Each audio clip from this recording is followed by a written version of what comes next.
4 बोतल वोडका, काम मेरा रोज का ने भारत का भविष्य तबाह कर रखा है। हम ना एक ऐसे समाज में जीते हैं जहां लड़कों से बात करता देख जो भाई हड़काते हैं, लड़कों से बात करता देख जो भाई हड़काते हैं, वही भाई अपनी गर्लफ्रेंड के किस्से घर में हंस हंस कर सुनाते हैं। और मैं बता दूं, महिला सुरक्षा के मामले में हम आज भी चौथे नंबर पर आते हैं। हम ना एक ऐसे समाज में जीते हैं जहां पत्थर की मूरत को लगते हैं 56 भोग और भूखे नंगे तड़पते सो जाते हैं लोग, भूखे नंगे तड़पते सो जाते हैं लोग। मजदूर को मजदूर समझिए, मजबूर नहीं। गरीब को काम दीजिए, दान नहीं। और अगर दान देने के इच्छुक हैं तो जीते जी रक्तदान दीजिए और मरने के बाद अंग दान देकर किसी मरते हुए को जीवन दान दीजिए। यही सच्ची देशभक्ति और यही सच्चा राष्ट्र प्रेम है। ना सरकार मेरी है ना रब मेरा है, ना सरकार मेरी है ना रब मेरा है, और ना ही ये बड़ा सा नाम मेरा है। बस इतनी सी बात का गुरूर है मुझे कि मैं भारत की हूं और ये भारत मेरा है और ये भारत मेरा है। परंतु एक वैचारिक बीमारी हमारे समाज में मुझे नजर आती है। कहा जाता है हम दुनिया के सबसे बड़े लोकतंत्र हैं, जहां हिंदू पैदा होते हैं, मुस्लिम, सिख और ईसाई भी पैदा होते हैं, लेकिन बदकिस्मती है अब इंसान पैदा नहीं होते। और मेरे विचारों में ना हिंदू की जरूरत है ना मुसलमान की जरूरत है। राष्ट्र निर्माण के लिए केवल अच्छे इंसान की जरूरत है, केवल अच्छे इंसान की जरूरत है। जरा सोच कर देखिए, ये पेड़ पौधे और शाखाएं भी परेशान हो जाएं अगर परिंदे भी हिंदू और मुसलमान हो जाएं। एक शैक्षणिक बीमारी भी हमारे समाज में मुझे नजर आती है। और बड़े ही आश्चर्य की बात है, जिस देश ने पूरी दुनिया को तक्षशिला और नालंदा देकर के विश्वविद्यालय शिक्षा की बुनियाद रखी, आज विश्व के 100 सर्वश्रेष्ठ विश्वविद्यालयों में हमारा एक भी विश्वविद्यालय खड़ा नहीं हो पाता। जहां एक और हमारे पास IIT, IIM और NIT जैसे शिक्षण संस्थान हैं, तो वहीं दूसरी ओर इस देश के गरीबों को बेरोजगारी की जमात में खड़ा करने के लिए उनके हाथ में सर्व शिक्षा अभियान का झुंझुना पकड़ा दिया जाता है। और मैं बता दूं, इस शैक्षणिक बीमारी का केवल एक कारण वो ये कि हमारे देश की शिक्षा नीति केवल 2 तरह के लोगों के लिए बनती है। पहले वो जो विद्वान हैं और दूसरे वो जो धनवान हैं। इसी तरह की कई गजब की बीमारियां हैं और इन बीमारियों की जो जड़ है ना, वो हमारा अंधविश्वास। और मेरे विचारों में जब तक इस देश का युवा अपनी सफलता के लिए मंदिरों में जा जाकर नारियल फोड़ फोड़ कर भगवान को रिश्वत लगाता रहेगा, हमारे समाज का शिक्षित वर्ग ही बिल्ली के रास्ता काटने पर खड़े हो जाना, अपने धर्म अपनी जाति को ऊंचा मानकर दूसरों के धर्म की अवहेलना करता रहेगा, तब तक ना तो इस देश से अंधविश्वास खत्म होगा और ना ही हमारा राष्ट्र निर्माण संभव होगा। हमारी संस्कृति, हमारी सभ्यता को दुनिया ने शीश नवाया है, तो क्यों आस्था के नाम पर हमने अंधविश्वास फैलाया है?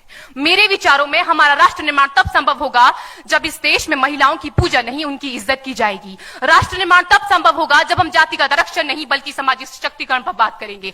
राष्ट्र निर्माण तब संभव होगा जब स्वच्छता अभियान में केवल सरकार नहीं बल्कि सड़क पर चलने वाला हर एक नागरिक हाथ बंटाएगा, स्वच्छ भारत स्वस्थ भारत को दिल से अपनाएगा। असल मायने में हमारा राष्ट्र निर्माण तब संभव होगा जब एक गरीब बच्चा मध्याह्न भोजन के लिए नहीं बल्कि ज्ञान अर्जन के लिए सरकारी स्कूल की चौखट पर कदम रखेगा। और हमारा राष्ट्र निर्माण तब तक संभव नहीं होगा जब तक एक नागरिक नैतिक रूप से सटीन, चारित्रिक रूप से भ्रष्ट, मानसिक रूप से दिवालिया, धार्मिक रूप से अंधा, राजनीतिक रूप से गंदा, स्वैच्छिक मान मूल्यों के आंकड़ों में जिन्न शिन्न पैपंदमयी अखंड भारत को खंड खंड करता रहेगा, तब तक हमारा राष्ट्र निर्माण संभव नहीं होगा। बड़ी बड़ी बातें नहीं, छोटी छोटी कोशिशें करनी होगी, क्योंकि ठोकर हमें पहाड़ से नहीं पत्थरों से लगा करती है। I being an Indian, I being a student, I being a symbol daughter of this motherland feel proud to be an Indian। और मैं सैल्यूट करना चाहूंगी सरहद पर दिन रात हमारी रक्षा के लिए खड़े हर उस जवान को, इस देश की पुलिस, प्रशासन और किसान को, और इस देश के हर उस व्यक्ति को जो अपना काम पूरी ईमानदारी, पूरी मेहनत और पूरी लगन से करते हैं, जिनके बिना राष्ट्र निर्माण की कल्पना करना भी असंभव सा लगता है। और आज इस मंच पर पूरी जिम्मेदारी के साथ मैं भारत की बेटी ये कहती हूं कि हमारा राष्ट्र निर्माण तब संभव होगा जब हम सभी, मैं, आप, हम सब मिलकर प्रयास करेंगे, क्योंकि हमारे देश की जिम्मेदारी नहीं है हमें आगे ले जाने की, हमारी जिम्मेदारी है अपने देश को आगे ले जाने की, अपने राष्ट्र को आगे ले जाने की, अपने वतन को आगे ले जाने की। शाली है कि हमने स्वतंत्र भारत में जन्म लिया। यूं तो आजादी की लौ 1857 में ही जल चुकी थी, जो वर्षाल बनकर 1947 में हमारे देश को आजाद कराई। प्राचीन, मध्यकालीन और वर्तमान भारत के उदाहरणों से स्पष्ट करना चाहूंगी कि जब हम फिरंगियों के फेरे में फंस गए थे तो रंग दे बसंती चोला की एक आवाज पर टोलों के टोले उमड़ आते थे और उनके वंदे मातरम के नारों से खून में आने वाला 5-5 डिग्री का तूफान अंग्रेजी शासकों की जड़ों में तूफान ला देता था। लोग मर जाते थे, मिट जाते थे, फांसी चढ़ जाते थे, तो वो भी अपनी देशभक्ति साबित कर रहे होते थे, क्योंकि ये उस दौर की देशभक्ति की कसौटी थी। उसके बाद 62, 65 और 71 के युद्धों में अपना सुहाग गवा देने वाली औरत, जब घर के हालात ये हो जाया करते थे कि प्यार भी भरपूर गया, मांग का सिंदूर गया, नन्हे नौनिहालों की लंगोटियां चली गई, छोटी छोटी बेटियों की चोटियां चली गई, बाप की कमाई गई, भाई की पढ़ाई गई, ऐसा एक विस्फोट हुआ पता ही चला नहीं, पूरे जिस्म की ही कई बोटियां चली गई। और आपके लिए तो एक आदमी मरा है साहब, किंतु मेरे घर की तो बावजूद भी एक माँ अपने बेटे को सरहद पर दुश्मनों की धज्जियां उड़ाने के लिए भेज देती थी और उसे पत्र लिखाकर ये भेजा करती थी कि अम्मा ने खत लिखा है बड़े ही चाव से, पुत्र मेरे ना घबरा जाना, 1 इंच भी पीछे ना हटना, चाहे इंच इंच कट जाना, चाहे इंच इंच कट जाना। इस तरह पूरा परिवार अपनी देशभक्ति साबित कर रहा होता था। तब देश बलिदान मांगता था, तब देश लड़ जाने को कहता था, तब देश मर जाने को, मिट जाने को, फांसी चढ़ जाने को कहता था। किंतु आज देश लड़ जाने को नहीं कहता, आज देश मर जाने को, मिट जाने को, फांसी चढ़ जाने को नहीं कहता, बल्कि मेरे विचारों में यदि कोई व्यक्ति अपना काम पूरी ईमानदारी, पूरी मेहनत और पूरी लगन से करे ना, तो वही सबसे बड़ा देशभक्त है। मैं नहीं मानती कि फेसबुक और व्हाट्सएप की डीपी को 3 रंग में रंगना ही देशभक्ति है। और यदि आप कहेंगे कि साल में 2 बार हाथ में तिरंगा ले लेना देशभक्ति है, तो मैं पूछना चाहूंगी कि फुटपाथ में रहने वाला वो बच्चा ट्रैफिक की छांव में नंगे पांव में जब तिरंगा बेच रहा होता है, तो क्या इसे आप उसकी देशभक्ति कहेंगे? ये उसकी देशभक्ति नहीं, उसके पेट के भूख की शक्ति है जो उसे ऐसा करने पर मजबूर करती है। क्योंकि ना मस्जिद को जानते हैं, न शिवालों को जानते हैं, ना मस्जिद को जानते हैं, न शिवालों को जानते हैं। जो पेट के भूखे होते हैं ना, वो सिर्फ भोजन के निवालों को जानते हैं, वो सिर्फ भोजन के निवालों को जानते हैं।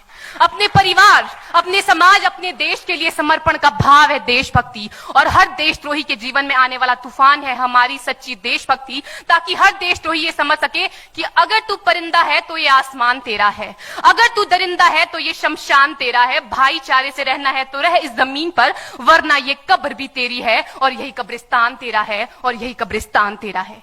लेकिन एक देशद्रोही से ज्यादा देशभक्ति तब आहत होती है जब एक बेटा अपने बूढ़े माँ बाप को वृद्धाश्रम की चौखट पर छोड़ आता है।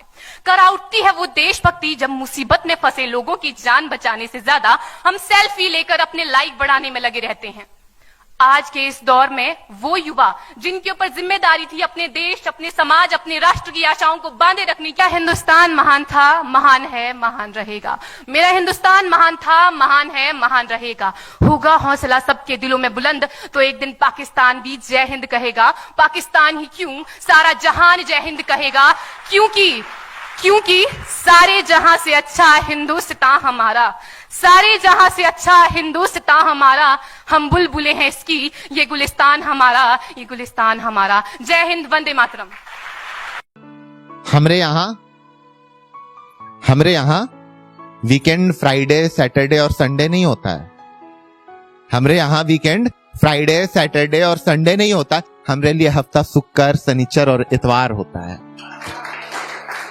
हमरे लिए हफ्ता शुक्र, शनिचर और इतवार होता है। और ये बर्गर, कोक, फ्राइज, डाइट ये सब इन शहर वालों के लिए नखरे हैं। हमरे लिए खाना लिट्टी चोखा और अचार होता है। हमरे लिए खाना लिट्टी चोखा और अचार होता है। और ये शहर वाले प्यार करके टूट जाते हैं। ये शहर वाले प्यार करके टूट जाते हैं। और जब हमारा दिल टूटता है ना, तो सीधे सर पे यूपीएससी सवार होता है।